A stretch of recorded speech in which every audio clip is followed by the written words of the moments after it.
কথা দেয় কে রাখে আল্লাহ মরকে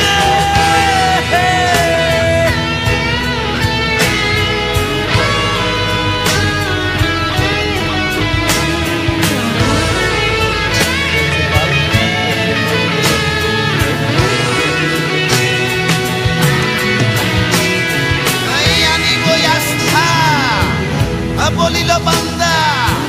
ভাগ করো যদি আকাশের চন্দ্রা স্মরণে আল্লাহ মুহাম্মাদের ইশারা দুই ভাগ হইল আকাশের চন্দ্রা তার ইচ্ছায়